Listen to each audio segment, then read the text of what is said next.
March 3, 1943. The Bismarck Sea, north of Papua New Guinea. Japanese Convoy 81 is burning. 8 troop transports have been shattered by 3 days of relentless American and Australian air attacks. Thousands of Japanese soldiers are in the water, clinging to debris, floating on life rafts, swimming desperately toward shore that's still miles away. The convoy's destroyer escorts are moving through the wreckage, trying to rescue survivors. But there aren't enough ships, and there's not enough time. The destroyers keep looking nervously at the sky. The Allied aircraft will return. They always return. Then the survivors in the water hear it. The distinctive roar of aircraft engines. Looking up, they see shapes diving toward them. Not bombers this time. Fighters, P-38 Lightnings and B-25 strafers, coming in low over the water. The Japanese sailors and soldiers wave frantically. They're survivors. The ships are already sunk. The battle is over. Under the laws of war, they should be safe now. Naval tradition going back centuries says you don't attack survivors in the water. The aircraft don't pull up. They keep coming, lower and lower, until they're skimming just above the waves.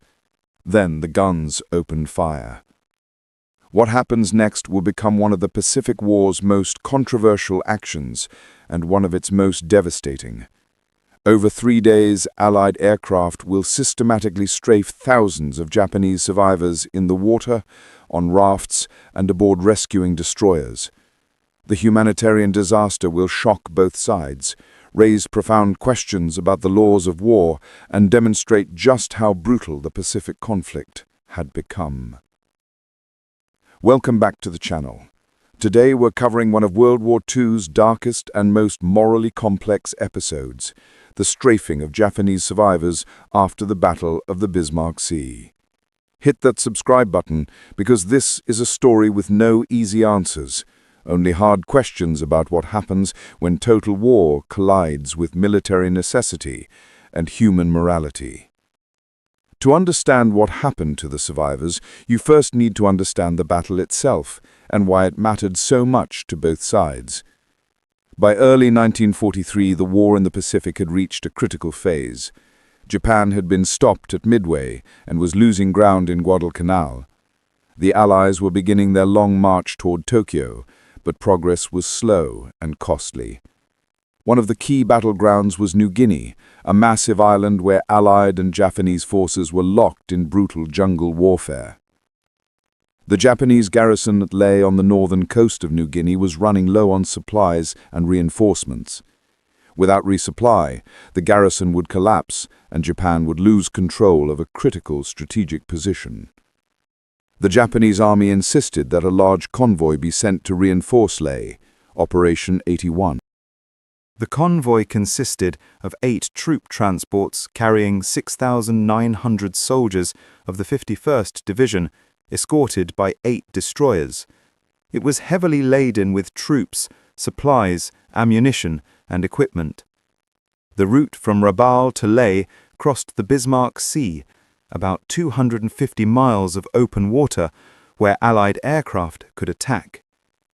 Japanese planners knew the convoy was vulnerable, but they gambled that with destroyer escorts, fighter cover from Rabaul, and bad weather to mask their approach, they could get through. The troops at Leh desperately needed reinforcement. The risk seemed worth it. American intelligence knew the convoy was coming. Code breakers had intercepted Japanese communications. Reconnaissance aircraft tracked the convoy's departure from Rabaul on February 28, 1943.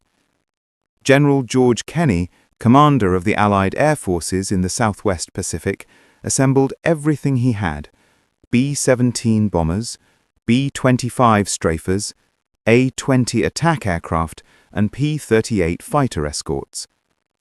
The attacks began on March 2nd. B-17s attacked from high altitude with limited success. Conventional bombing against moving ships rarely worked. But on March 3 and 4, the new tactics were unleashed: skip bombing and low-level strafing by B-25s armed with multiple forward-firing guns. The results were catastrophic for the Japanese. All 8 troop transports were sunk. 4 destroyers were sunk. The remaining destroyers were damaged. Of the 6,900 soldiers aboard the transports, only about 2,700 would reach Leh, and many of those arrived without weapons or equipment. From a military standpoint, it was a complete American victory. Kenny's innovative tactics had destroyed an entire convoy. The Japanese would never again attempt a large-scale daylight convoy to New Guinea. The strategic implications were enormous, but the human cost was staggering, and not just from the ship sinkings themselves. When the first transports were sunk on March 3, thousands of Japanese soldiers found themselves in the water. Some managed to get into lifeboats or cling to rafts. Others held on to floating debris. Many just swam, hoping to reach the distant shore or be picked up by the destroyer escorts. Under international law, specifically the Hague Conventions and unwritten naval traditions, survivors in the water were supposed to be protected once they had abandoned their ships. Attacking lifeboats and unarmed survivors was considered a war crime.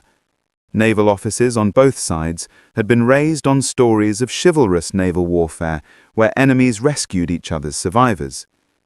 But this was the Pacific War in 1943, and those gentlemanly rules had already been badly eroded. Allied pilots saw the survivors in the water and faced a tactical decision. These weren't just sailors, they were soldiers, thousands of combat troops who'd been headed to reinforce Japanese positions. If they were rescued by destroyers or reached shore, they'd be back in action, killing Allied soldiers. The order came down from higher command: attack anything that moves. Sink the destroyers attempting rescue. Strafe the lifeboats and rafts. The objective was to ensure that as few Japanese soldiers as possible survived to reach Leh. What followed was systematic and brutal. Allied aircraft, primarily P-38 Lightnings and B-25 Strafers, made repeated low-level passes over the survivors. The .50 caliber machine guns raked the water, lifeboats and rafts. The destroyers attempting rescue were attacked relentlessly, forcing them to abandon rescue operations or be sunk themselves. Survivors later described the horror. The aircraft would come in so low that the men in the water could see the pilots' faces. The machine gun fire would churn the water into foam. Men screaming, blood spreading across the ocean's surface, bodies floating everywhere. Some Japanese soldiers tried to dive underwater when they heard the aircraft approaching, but you can only hold your breath for so long, and the aircraft would circle, waiting. Others tried to play dead, floating motionless, but the strafing was so widespread that even that offered little protection. The destroyers made desperate attempts to rescue survivors while under attack. The destroyer Yukikaze managed to pull hundreds from the water while simultaneously fighting off Allied aircraft. But other destroyers, under intense attack themselves, had to abandon rescue efforts. Some even ran over survivors in their haste to escape the attacking aircraft. The strafing continued for 3 days. Every time a cluster of survivors was spotted, aircraft were directed to attack. The pilots later described it as hunting or mopping up. Some found it disturbing. Others rationalized it as military necessity. These were enemy soldiers who would fight again if rescued. By March 5th, when Allied aircraft finally broke off to return to base, the waters of the Bismarck Sea were filled with bodies. Conservative estimates suggest that at least 2,890 Japanese soldiers and sailors were killed in the water, not from the ship sinkings themselves, but from the subsequent strafing attacks. The decision to strafe survivors wasn't made impulsively. It was a calculated military decision based on specific reasoning that military commanders considered legitimate. Argument 1. They were combatants. The primary justification was that the men in the water weren't civilians or defeated combatants. They were soldiers, actively being transported to a combat zone.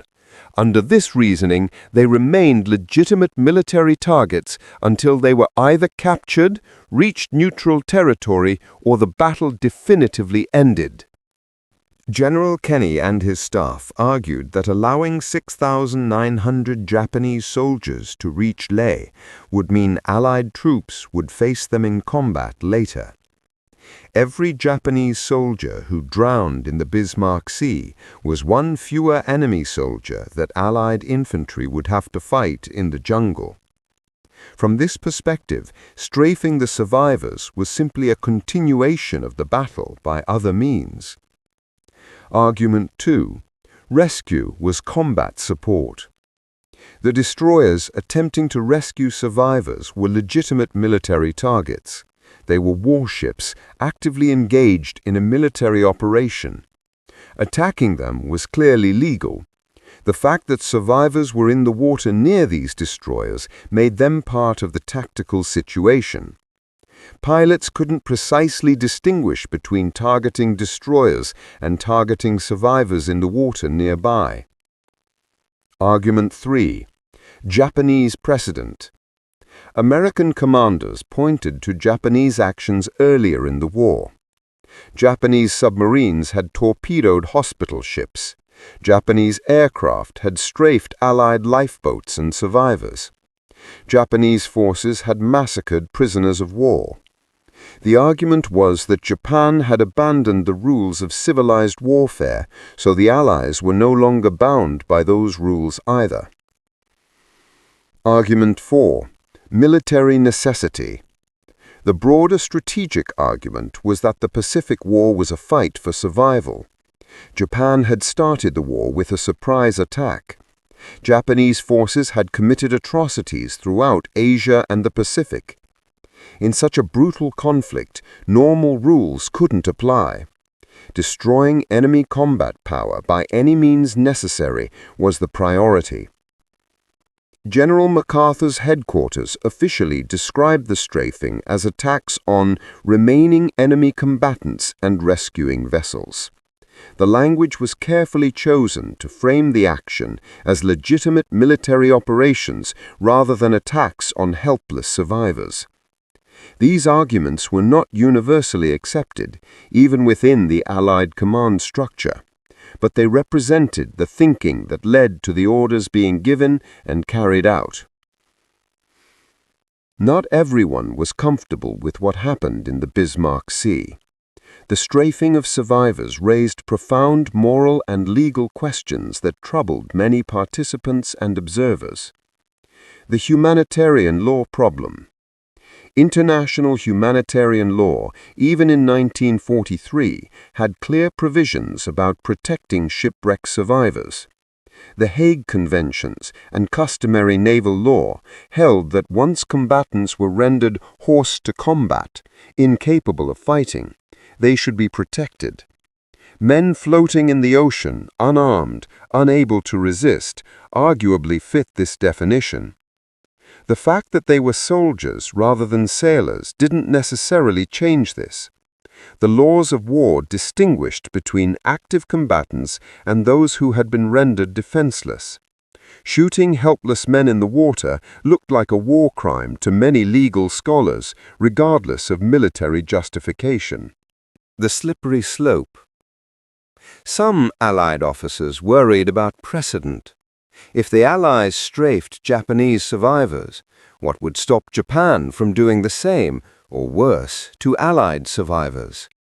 In a war characterized by increasing brutality on both sides, each violation of norms made the next violation easier to justify. There was also concern about the psychological impact on Allied pilots. Making repeated strafing runs on helpless men in the water was qualitatively different from attacking ships or ground positions. Some pilots reported feeling deeply disturbed by what they'd been ordered to do. Was it worth damaging the mental health and moral character of Allied servicemen for tactical advantage? The proportionality question. Even accepting that the Japanese soldiers were legitimate military targets, there were questions about proportionality. Was it necessary to spend 3 days systematically hunting down every survivor?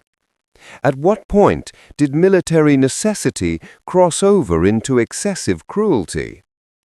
Many of the survivors who were strafed were badly wounded from the initial ship attacks, burned, injured, in shock. They posed no immediate military threat. Killing them wasn't preventing an imminent attack. It was eliminating potential future combatants.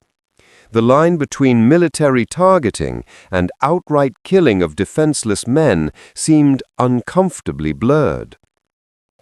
Selective application of rules. Critics noted that the Allies applied rules of warfare selectively. When convenient, they invoked international law and humanitarian principles. But when military advantage suggested otherwise, those same rules were discarded. This selective application undermined the moral authority the Allies claimed in fighting against Japanese aggression and atrocities. The pilot's perspective. For the pilots ordered to carry out the strafing, the experience was often deeply conflicted. Some later interviews revealed genuine moral struggle. One P-38 pilot recalled, "I could see them in the water, waving. I knew what my orders were, but it felt wrong. These guys couldn't hurt anyone anymore. But orders are orders, and they said these were troops who'd be killing our guys if they made it to shore. I followed orders, but I never felt good about it." Another pilot took a different view. "They started this war. They killed Americans at Pearl Harbor without warning. They bayoneted prisoners and nurses. I didn't lose any sleep over making sure those bastards never reached shore." The Japanese military and civilian leadership were stunned by the Bismarck Sea disaster, and particularly by reports of the systematic strafing of survivors. Japanese military culture had complex views on naval warfare.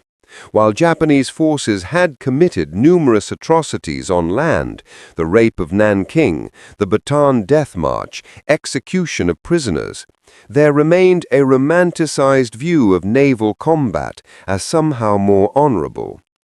Japanese naval officers still read about the Russo-Japanese War, where Admiral Togo had rescued Russian sailors after the Battle of Tsushima.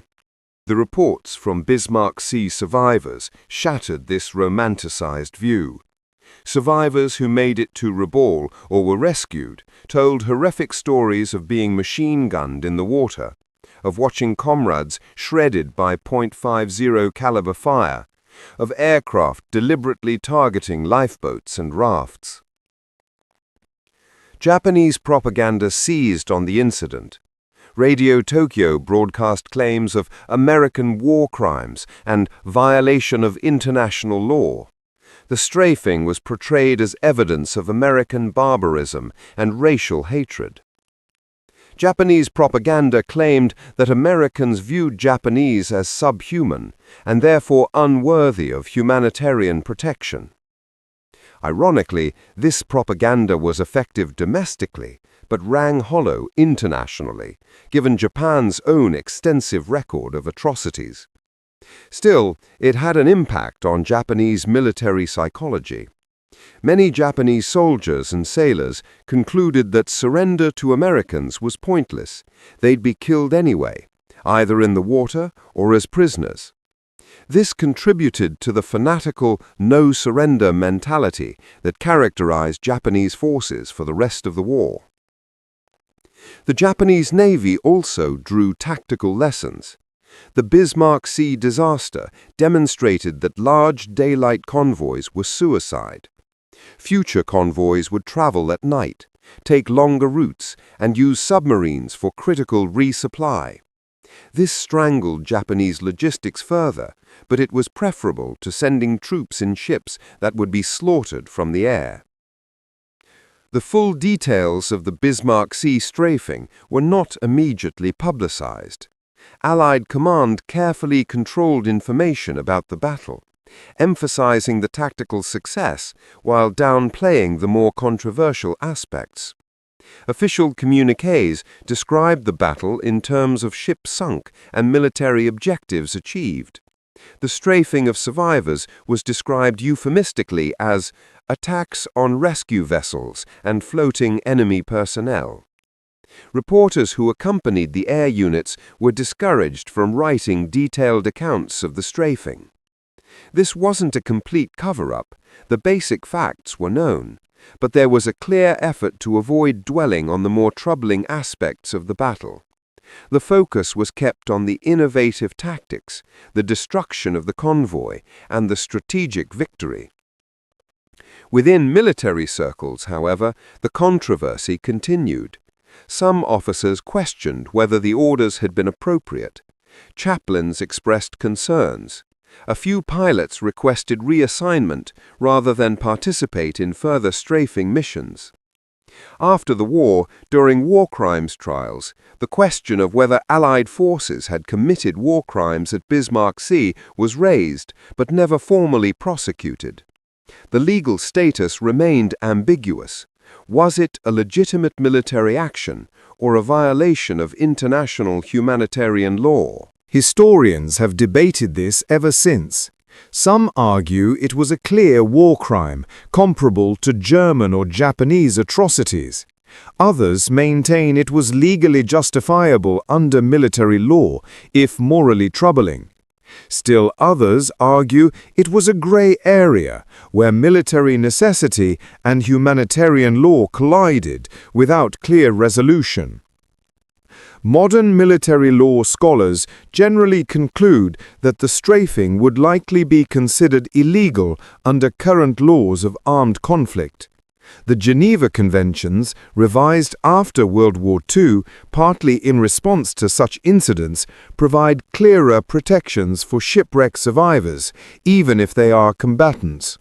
But applying modern standards to wartime decisions made in 1943 is complicated. The Battle of the Bismarck Sea and the strafing of survivors left a complex legacy that influenced both military tactics and international law. Tactical impact. The battle proved that air power could decisively destroy naval convoys without needing naval surface forces.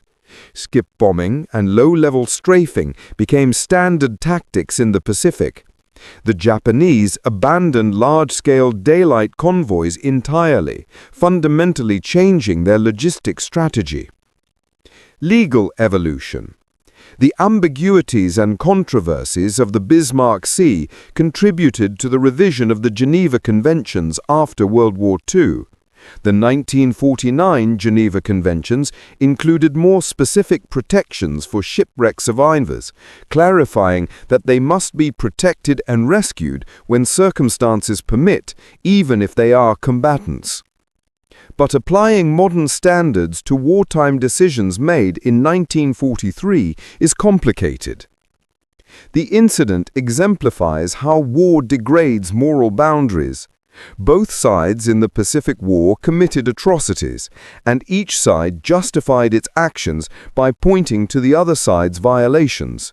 This spiral of retaliation and justification made the Pacific War particularly brutal. The pilots who carried out the strafing were following orders in a war they didn't start, but that doesn't fully resolve the moral questions. When do military necessity and following orders stop being valid justifications? Where is the line between legitimate military action and atrocity? Historical memory. Interestingly, the Bismarck Sea strafing is far less known than comparable incidents. Japanese atrocities are widely documented and condemned. German atrocities are even more extensively studied. But Allied actions that crossed moral boundaries, like the Bismarck Sea strafing or the strategic bombing of civilian populations, receive less attention. This isn't necessarily a cover-up. It's more a matter of narrative focus. Winners write history, and the narrative of World War II emphasizes Allied virtue against Axis evil. Incidents that complicate that narrative tend to be minimized or forgotten. But honest history requires examining uncomfortable truths. The Bismarck Sea strafing happened. Thousands of Japanese soldiers were killed in the water by Allied aircraft, many of them helpless and wounded. Whether this was justified by military necessity or constituted a war crime remains debated, but the facts themselves are clear.